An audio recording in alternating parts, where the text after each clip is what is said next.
Have you seen any footage like that before? Yeah. Yeah. You said you think it's interesting? Yeah, it's definitely odd. It's odd? How so? It'd be odd that it's hidden from us, right? Odd that it's happening and we don't ever see it on TV or anything. Yeah. What do you think would happen if the places that sold like bacon, for example, showed that on TV? What would happen? People would probably try to avoid it. Yeah.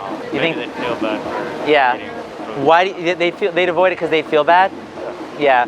Why do you think people would feel bad seeing their food being made? Like if we're omnivores, if we're supposed to eat it right, because lions eat other animals and stuff, like why would we feel bad seeing our food get produced if it's natural for us? Probably because the way we treat the food that we're about to eat. The animals? From wild. Yeah. Do you think that there's a kind way to kill an animal who doesn't want to die? I don't know about kind, but Yeah. So are you saying no? Then there's no kind way to do it. Yeah, no. Yeah. What about then a humane way? Because that's kind of the same thing, right? Not necessarily, no. Okay. So do you think there's a humane way to kill an animal if they don't want to die? Maybe if you're like in the wild and you need food. Okay.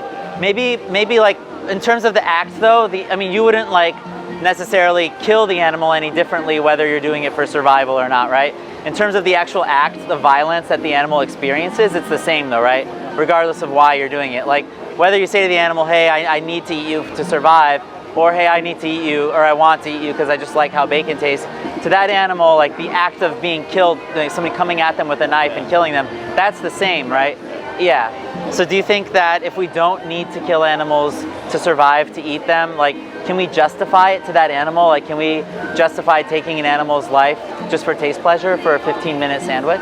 Like just because we like the way that the flesh tastes? No. Not for the animal, no. Yeah. So is it then safe to say that you agree with like not eating animals? I'm not entirely sure about that. You're not sure about it? Okay.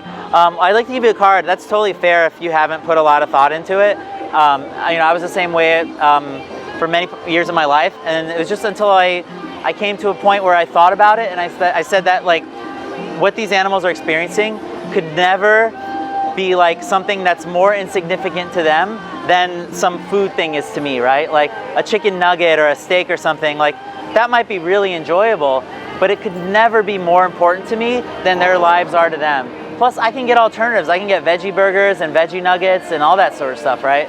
So it's really not even a matter of like, am I willing to give up eating like pizzas or chicken tenders or that kind of thing, right? It's more like, am I willing to just have a slight difference in these textures maybe, or a slight difference in taste? I think the plant version is honestly better because it's not a body of an animal, right? It's not like, excuse me, but it's a rotting corpse, right? It's like, it is rotting. It's actively rotting after it dies.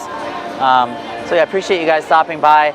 I'd encourage you to keep learning about what's happening to these animals because it's never going to go away unless people are actually willing to educate ourselves, to be aware of what's happening and to act accordingly. So if it's in your values not to hurt animals, right? Like we're not politicians, we're not selling stuff here. All we're doing is we're trying to wake people up to this idea that other animals actually are sentient like us, like they have a subjective experience, like they have preferences. And that's actually what I value. I value their subjectivity. I value their ability to place value judgments on things. Like, their experiences to which they'd be drawn and experiences that they'd want to get away from. And just knowing that in and of itself tells me that there's a being inside who has preferences, a subjective being. And that's what I value. So like whether it's killing them for meat or whether it's like enslaving them for dairy, ultimately they're not choosing to be in that situation. Yeah, so I encourage you guys to keep looking into veganism and just be aware that until you do decide to go vegan, which hopefully you will, then animals are going to still be tortured basically on your behalf if you're still paying into those things. So the sooner you go vegan, the sooner you can say that you're an animal lover without being a hypocrite. Well, thank you guys so much for stopping. I appreciate it. Yeah, feel free to walk around and check out the screens too. Yeah, enjoy the rest of your day. Thank you. Thank you.